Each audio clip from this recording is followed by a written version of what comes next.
आज हम स्टार्ट करते हैं हिंदी का जीवन परिचय। जो गद्य भाग होता है हमारा हिंदी का 10th क्लास में, उसमें हमें एक जीवन परिचय दिया जाता है। वो पेपर में एग्जाम में आता है 5 या 6 नंबर का। हमें वो ये जो जीवन परिचय वो अच्छे से लिखना नहीं आता, क्योंकि बुक्स में है वो उसमें एक्सप्लेन करके नहीं लिखा जाता। तो मैं आपको आज एक्सप्लेन करके उसकी डेटो है पूरी, जो इसकी इंफॉर्मेशन है वो बताऊंगी और समझाऊंगी। सबसे पहला हमारा लेसन है नेताजी का चश्मा, और उसके लेखक हैं स्वयं प्रकाश जी। तो हमारे एग्जाम में कई बार आ जाता है कि स्वयं प्रकाश जी का जीवन परिचय लिखो। तो स्टार्ट करते हैं उसके जन्म से। स्वयं प्रकाश जी का जन्म सन 1947 को इंदौर के मध्य प्रदेश में हुआ था। कब हुआ था? 1947 को इंदौर के मध्य प्रदेश में हुआ था। और क्या तारीख को था? 20 जनवरी। ओके। सबसे पहला पॉइंट देखो, इसमें हम जब भी किसी का जीवन परिचय लिखते हैं तो उसमें मेन चीज़ें आती हैं। कौन कौन सी? जन्म, शिक्षा, रचना, पुरस्कार, साहित्य जीवन, भाषा शैली और मृत्यु। ये 7 चीज़ें हैं जो इम्पोर्टेंट होती हैं। इनको हम जीवन परिचय में पॉइंट टू पॉइंट लिखते हैं, जिसके कारण हमें 6 मार्क्स मिल जाते हैं एग्जाम में कंप्लीट के कंप्लीट। तो इसका जन्म हुआ था 20 जनवरी 1947 को इंदौर के मध्य प्रदेश में। इसकी शिक्षा कब हुई थी? इन्होंने उनकी आरंभिक शिक्षा है, इनकी आरंभिक शिक्षा गांव के मध्य प्रदेश से हुई थी। शुरुआत में हम जब भी पढ़ते हैं तो हमें गांव के स्कूल में ही भेजा जाता है। फॉर एग्जाम्पल इसको भी उसके गांव के ही स्कूल में भेजा गया। इसके बाद उन्होंने मैकेनिकल इंजीनियर की पढ़ाई पूरी करके एक औद्योगिक प्रतिष्ठान में कार्य करना शुरू कर दिया। क्या है कि पहले तो इसने क्या किया है, गांव से ही शिक्षा प्राप्त की है। इसके बाद में उन्होंने क्या किया? मैकेनिकल इंजीनियर है, इंजीनियर की जो पढ़ाई होती है वो उन्होंने पूरी की। और उसके बाद में एक औद्योगिक प्रतिष्ठान में कार्य करने लगे, एक फैक्ट्री वगैरह में कार्य करने लगे। इन्होंने अपना अधिकांश जीवन है वो राजस्थान में बिताया। इनका जन्म कहाँ पर हुआ था? मध्य प्रदेश में हुआ था, परंतु इन्होंने जीवन कहाँ पर बिताया? ज़्यादा राजस्थान में ही वे राजस्थान में रहे थे। वर्तमान में वे स्वैच्छिक सेवा से निवृत्त होकर भोपाल में वसुधा पत्रिका का कार्य संभाल रहे हैं। यहाँ पर रहे हैं नहीं आएगा, रहे थे।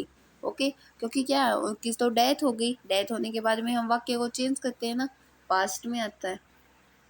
ओके, तो इसने क्या किया है, क्या बताया शिक्षा कि उनके आरंभिक शिक्षा है वो गांव के मध्य प्रदेश से हुई थी, लेकिन बाद में मैकेनिकल इंजीनियर की पढ़ाई है वो पूरी की और औद्योगिक प्रतिष्ठान में कार्य करने लगे। उनका अधिकांश जीवन है, उन्होंने अपना अधिकांश जीवन राजस्थान जो राज्य है वहाँ पर व्यक्त किया। राजस्थान में उन्होंने ज़्यादा समय अपना बिताया। वे और क्या करे थे बाद में? इसके बाद में उन्होंने भोपाल में रहकर वसुधा नामक पत्रिका है, जो पत्रिकाएं होती हैं उनके अलग अलग नाम होते हैं। तो ये उनमें से कौन सी है? वसुधा, जिसका स्वयं प्रकाश जी भोपाल में कार्य संभाल रहे थे। उनकी पुत्री है, उनकी पुत्री का क्या नाम था? उनकी पुत्री का नाम था अंकिता। ओके, फैमिली मेंबर में से इनकी पुत्री का ही नाम मिला है। अब पुत्री का नाम है, इनकी बेटे का नाम है अंकिता। हमने टॉपिक वाई टॉपिक जन्म शिक्षा पढ़ ली है। अब हमारी आई है प्रमुख रचनाएं। तो स्वयं प्रकाश जी हैं वो एक लेखक थे, तो हम उनके देखते हैं कि उन्होंने कितनी रचनाएं लिखी है, कितनी रचनाएं करी है, कितने पाठ लिखे हैं, कितनी कविताएं लिखी हैं। स्वयं प्रकाश जी हिंदी के प्रसिद्ध कथाकार हैं। स्वयं प्रकाश है वो हिंदी के बहुत ही ज़्यादा अच्छे प्रसिद्ध कवि हैं, लेखक हैं, कथाकार हैं, जो पाठों को लिखते हैं। इन्होंने कितनी कहानियां लिखी हैं? इन्होंने 13 कहानियां लिखी हैं। 13 कहानी संग्रह और 5 उपन्यास लिखे हैं। कौन कौन से हैं उसमें से 2-3 का हम नाम बता देते हैं, जिससे जो एग्जामिनर है वो अट्रैक्ट हुए और उन्हें लगे कि हमने देखो कितना अच्छा बता रखा है। तो इन्होंने 13 कहानी, 5 उपन्यास लिखे। अब वो कौन कौन से हैं? सबसे पहले देखते हैं हम सूरज कब निकलेगा, आदमी जात का आदमी, आएंगे अच्छे दिन भी। कौन से 3 बताए हैं? 3 बताए हैं। सूरज कब निकलेगा, आदमी जात का आदमी, आदमी जात का आदमी। और कौन सा है, आएंगे अच्छे दिन भी। तो ये तीन इसके जो लेख हैं वो इस पाठ में दिए गए हैं, संग्रह कहानी संग्रह है वो दिए गए हैं कि फॉर एग्जाम्पल उन्होंने ये 3 लिखी थी, वैसे तो उसने 13 लिखी थी लेकिन नाम है वो 3 के ही दिए हुए हैं। उपन्यास इन्होंने 5 लिखे थे, जिसमें से एक है वो कौन सा है, बीच में विनय और ईंधन है, ये इसके उपन्यास हैं। इन्होंने अपनी भाषा है वो रूसी भाषा में लिखी थी, जो लेकिन बाद में इसको क्या किया गया, कन्वर्ट कर दिया गया दूसरे लेखकों के द्वारा। तो हमने पॉइंट टू पॉइंट देखो अब क्या पढ़ लिया है, प्रमुख रचनाएं पढ़ ली हैं। प्रमुख रचनाएं, उसने अगर रचनाएं रची हैं तो उसको कुछ पुरस्कार भी मिले होंगे। तो हम चल देखते हैं कि उसने कौन कौन से पुरस्कार मिले या कब मिले। साहित्य पुरस्कार, उन्हें पहले सम्मान बनमाली पुरस्कार और राजस्थान साहित्य अकादमी पुरस्कार से सम्मानित किया गया। उसने सबसे ज़्यादा अपना समय वो कहाँ पर बिताया था, राजस्थान में बिताया था।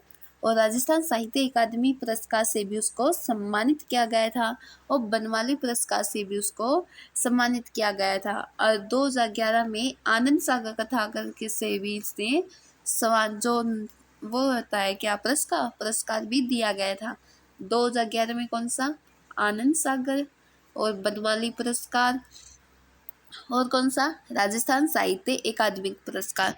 ये पुरस्कार से इन्हें नवाजा गया था, इनको ये पुरस्कार प्रदान किए गए थे। फिर अगला आता हमारा साहित्य जीवन। स्वयं प्रकाश जी सामाजिक जीवन के कुशल चितेर माने जाते हैं। इसका क्या मतलब है, इसका मतलब है कि वो जो सामाजिक गतिविधियां होती थी उनमें एक्टिव रहते थे कि उनमें जीवन में क्या हो रहा है क्या नहीं। उन्होंने अपनी कहानियों उपन्यासों में वगैरह शोषण की समस्या को उठाया है। ओके, समस्या को उठाया है, वगैरह शोषण की समस्या को उठाया, मतलब जो समाज में घटनाएं हो रही हैं उसको उसने वर्णन किया है कि आज के समाज में कौन कौन सी समस्याएं हैं वो उत्पन्न हो रही हैं। जातीय भेदभाव का विरोध किया है, आर्थिक सामाजिक और पारिवारिक और राजनीतिक समस्याओं को उठाया है। स्वयं प्रकाश ने अपने जीवन में क्या किया, स्वयं प्रकाश जी अपने जीवन में बहुत ही ज़्यादा एक्टिव थे सामाजिक गतिविधियों के प्रति। उन्होंने अपने कहानी उपन्यासों में वगैरह शोषण है जो जो बेकाम के जो शोषण होते हैं, जो फालतू के शोषण होते हैं उनकी समस्या को उठाया है। और जातियों के जो भेदभाव है, सामाजिक है, पारिवारिक तौर पर जो स्तर पर जो भेदभाव होता है लोगों के बीच में, उसकी समस्या को उन्होंने अपने जो कवि है रचनाओं में इन्होंने इन समस्याओं को उठाया है। फिर आती है हमारी भाषा शैली। उन्होंने किस प्रकार की भाषा शैली यूज की है। स्वयं प्रकाश जी की भाषा सरल सहज और मुहावरदार है। मुहावरेदार के मिश्र उन्होंने मुहावरों का प्रयोग किया है। स्वयं प्रकाश जी की भाषा सरल सहज मतलब बिल्कुल इजी है और उन्होंने संस्कृत के तत्सम तद्भव देशज विदेशज शब्दों का भी प्रयोग किया गया। उन्होंने खड़ी बोली का भी प्रयोग किया गया। आपको एक कमाल की बात बताऊं तो आप सभी जो जीवन परीक्षे होते हैं उनमें यहाँ पर राइटर का नाम चेंज करके आप ये कि ये भाषा शैली में लिख के आओ तो आपकी कोई गलत नहीं करेगा, क्योंकि भाषा शैली का मीन्स क्या है कि उसकी भाषा शैली बताएं। तो सिंपल बात है कि वो तत्सम तद्भव शब्दों का प्रयोग तो उसमें होगा ही होगा और सरल और सहज तो हर कोई लिखता है। खड़ी बोली भाषा का भी प्रयोग किया जाता है। तो ये कौन सी ये भाषा शैली है, ये सभी राइटर के आप लिख सकते हो। तो हमने भाषा शैली देखी क्या है कि स्वयं प्रकाश जी की भाषा सरल सहज और मुहावरेदार है। उन्होंने संस्कृत के तत्सम तद्भव देशज विदेश शब्दों का भी प्रयोग किया गया है और साथ में खड़ी बोली का प्रयोग किया है। हमने उसके जीवन की सारी बातें पढ़ ली, जन्म से लेकर भाषा शैली तक। अब हम देखते हैं लास्ट में उसकी मृत्यु, कि उनकी मृत्यु है, देहांत है, वो उनका कब हुआ। स्वयं प्रकाश जी की मृत्यु 23 दिसंबर को 2018-19 को 2018-19 को हुई थी। 23 दिसंबर 2019 को हुई थी। उनकी मृत्यु कहाँ पर हुई, उनकी मृत्यु मुंबई के एक लीलावती अस्पताल है वहाँ पर शनिवार सुबह को हुई थी। तब उनकी उम्र 72 वर्ष की थी। क्यों हुई थी, क्योंकि वे रक्त जो कैंसर होता है उसकी बीमारी से जूझ रहे थे। उनकी स्वयं प्रकाश जी है, स्वयं प्रकाश की जी की मृत्यु रक्त कैंसर के बीमारी के कारण हुई थी। क्यों हुई थी, क्योंकि उनको रक्त कैंसर था। और कब हुई थी, उनकी 23 दिसंबर 2019 को मुंबई के कहाँ पर, मुंबई के लीलावती अस्पताल में